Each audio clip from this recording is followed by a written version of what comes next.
Hello everyone, welcome to Econ by Surpi where economics make easy and exam oriented। तो जैसे कि आपको पता है कि हमने हमारी 2 मार्क्स की सीरीज स्टार्ट करी है, तो फर्स्ट वीडियो में हमने सारे इंपॉर्टेंट 2 मार्क्स करेंगे। तो जो ये 2 मार्क्स की सीरीज है उसमें मैं पर्टिकुलर कोई चैप्टर वाइज नहीं करवा रही, मैं आपको सभी ऑलमोस्ट हर वीडियो में आपको इंपॉर्टेंट 2 मार्क्स ही देखने को मिलेंगे। तो आप ये ध्यान रखना कि कम से कम इन 2 मार्क्स को तो अच्छे से करना। एंड कई बच्चों के मन में डाउट है कि हम 2 मार्क्स को इस तरह से अटेम्प्ट करें या फिर हम डेफिनेशन के अकॉर्डिंग अटेम्प्ट करें। तो मेरी एक्सपीरियंस के अकॉर्डिंग तो आपको 2 मार्क्स इसी तरह से ही अटेम्प्ट करने चाहिए, क्योंकि आप डेफिनेशंस को वैसे भी एग्जैक्ट याद नहीं रख सकते। ठीक है, तो बाकी आपकी चॉइस है कि अगर आपने इस तरह से करना है तो ये तो बेस्ट वे है ही। अगर आप डेफिनेशन लिखना चाहते हैं तो वो जस्ट आपके ऊपर है। ठीक है। तो चलिए फर्स्ट क्वेश्चन से हम देखते हैं, what do you mean by stock and supply. तो ठीक है, स्टॉक एंड सप्लाई क्या होता है। तो बेसिकली स्टॉक क्या होता है, स्टॉक हम एक पर्टिकुलर क्वांटिटी को बोलते हैं जो प्रोड्यूसर या फर्म के पास एक गिवन पॉइंट पे अवेलेबल होती है। ठीक है, स्टॉक का प्राइस के साथ कोई रिलेशनशिप नहीं होता। फॉर एग्जांपल कि एक शॉप पे 100 यूनिट ऑफ शुगर पड़े हैं, तो स्टॉक का क्या मतलब है कि वो बेचना, मतलब जो प्रोड्यूसर है कि वो अभी सेल करने के लिए रेडी नहीं है। ठीक है, उसके पास क्वांटिटी तो है बट वो सेल करने के लिए अभी रेडी नहीं है। बट सप्लाई क्या होता है कि वो क्वांटिटी जो प्रोड्यूसर के पास अवेलेबल है एंड वो उसको बेचना भी चाहता है। ठीक है, वो रेडी है उस चीज को सेल करने के लिए। ठीक है, तो स्टॉक एंड सप्लाई बेसिकली क्या है कि स्टॉक में हम प्राइस के साथ कोई भी रिलेशनशिप नहीं लेते, बट सप्लाई का प्राइस के साथ रिलेशनशिप होता है। तो सप्लाई का प्राइस के साथ पॉजिटिव रिलेशनशिप होता है कि अगर प्राइस इंक्रीज होगा तो सप्लाई भी इंक्रीज होगी, एंड प्राइस डिक्रीज होगा तो सप्लाई भी हमारी डिक्रीज होगी। एंड एज वेल एज कि आपको ये पूछेंगे कि स्टॉक बड़ा होता है या सप्लाई बड़ा होता है। तो स्टॉक वाइडर कंसेप्ट है एंड सप्लाई छोटा कंसेप्ट है। ठीक है, तो नेक्स्ट क्वेश्चन हम देखते हैं। तो नेक्स्ट है हमारा price ceiling and price floor. Most important topic है प्राइस सीलिंग। सीलिंग का क्या मतलब होता है, छत। फ्लोर का क्या मतलब होता है, जमीन। ठीक है, तो सीलिंग का मतलब है maximum limit, means maximum price of a commodity that seller can charge from the buyer, कि जितना वो एक कंज्यूमर से ले सकते हैं प्राइस। तो ये बनाते किस लिए है कि कंज्यूमर को प्रोटेक्ट करने के लिए, कि कंज्यूमर से ऐसे नहीं है कि कोई भी एक्स्ट्रा चार्ज लिया जा सके, मतलब लिमिट है कि आप इतना ही प्राइस चार्ज कर सकते हैं। एंड जो इसका डायग्राम बनता है, डायग्राम जैसे कि सीलिंग छत पे होती है, सीलिंग मतलब आप छत को बोलते हैं, तो जो इसका डायग्राम बनेगा वो बिलो द इक्विलिब्रियम होता है, मींस ऑपोजिट होता है। एंड प्राइस फ्लोर का क्या मतलब है, मिनिमम, कि एट लीस्ट इतना प्राइस तो प्रोड्यूसर को मिलेगा ही मिलेगा, जैसे कि एमएसपी होता है जो फार्मर्स के लिए होता है। ठीक है, तो इसका मेन मोटिव क्या है कि प्रोड्यूसर का ख्याल रखना, कि प्रोड्यूसर को सेफ मतलब सिक्योर फील करवाना कि कम से कम आपको इतना प्राइस तो मिलेगा ही मिलेगा। एंड फ्लोर नीचे होता है ना, तो इसका मतलब क्या है कि जो इसका डायग्राम है वो अबव द इक्विलिब्रियम बनेगा, दोनों में ऑपोजिट बनता है। नेक्स्ट है हमारा opportunity cost, one of the most important topic. Opportunity cost क्या होता है, opportunity cost is the value of the next best alternative that is given up when one option is chosen instead of other. मतलब कि जो option आप best छोड़ के आए हो उसको हम क्या बोलते हैं, अपॉर्चुनिटी कॉस्ट। फॉर एग्जाम्पल कि जैसे आपके क्लास 10th के बाद आपके पास 4 ऑप्शन थी, inter arts, medical, non medical, commerce. Suppose आपने इंटर आर्ट्स रख ली और आपने बेस्ट अपने हिसाब से सोचा कि मैं कॉमर्स रखनी थी, कॉमर्स या इंटर आर्ट्स में से एक रखनी थी। ठीक है, तो आपने चूज क्या कर लिया, इंटर आर्ट्स, छोड़ के क्या आए हो, कॉमर्स।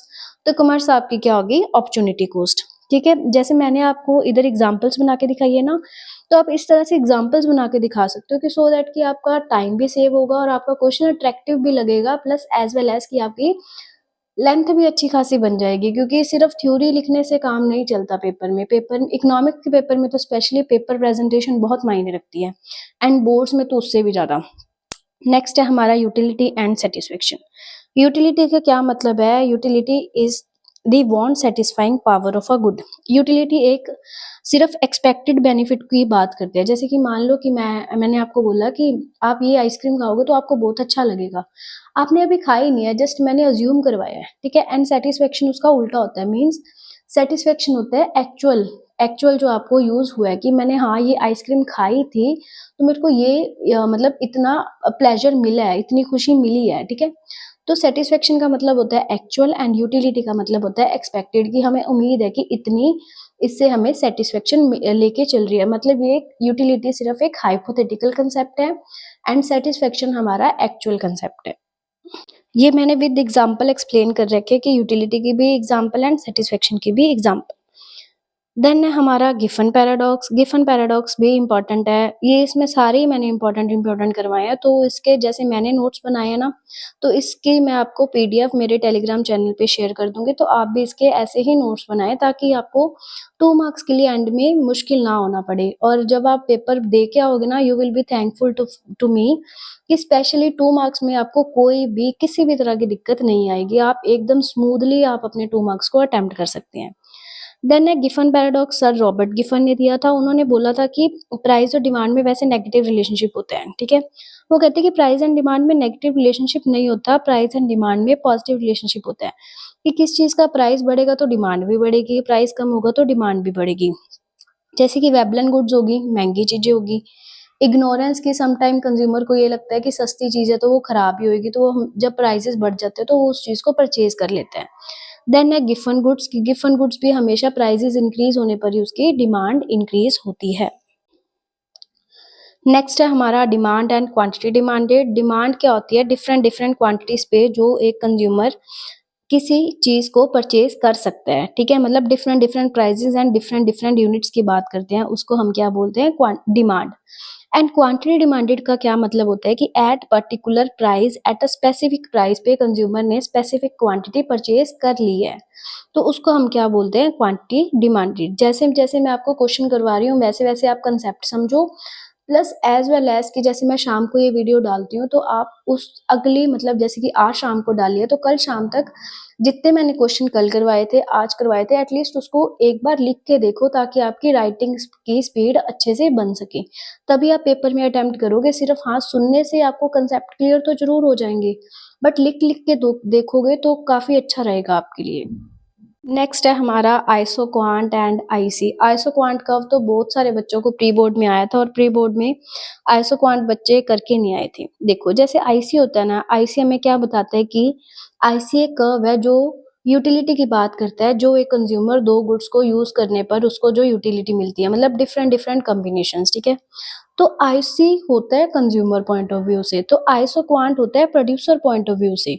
आइसो मतलब सेम, क्वांट मतलब क्वांटिटी। वो कर्व जो डिफरेंट डिफरेंट कॉम्बिनेशन दिखाता है जो एक कंज्यूमर प्रोड्यूस कर सकता है, जिसमें क्या है कि जो वो दो लेबर एंड कैपिटल के डिफरेंट डिफरेंट कॉम्बिनेशन दिखाता है।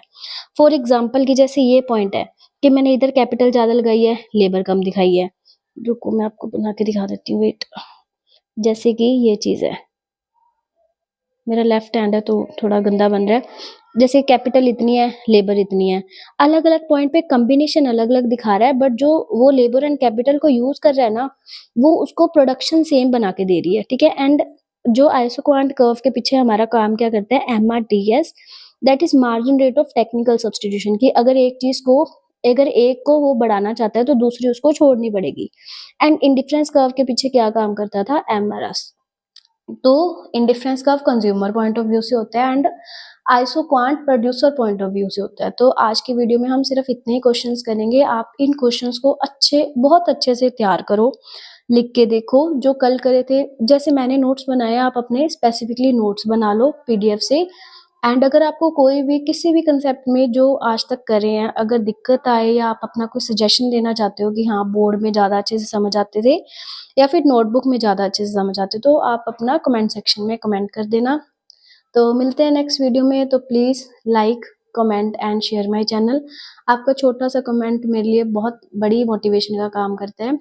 तो बने रहिए मेरे साथ। 25 फरवरी को आपका एग्ज़ाम है, एक स्वीट आपका आपके लिए रिमाइंडर है। तो मिलते हैं नेक्स्ट वीडियो में। तब तक के लिए keep learning keep sharing and मिलते हैं नेक्स्ट वीडियो में डे 3 की 2 मार्क्स सीरीज के साथ।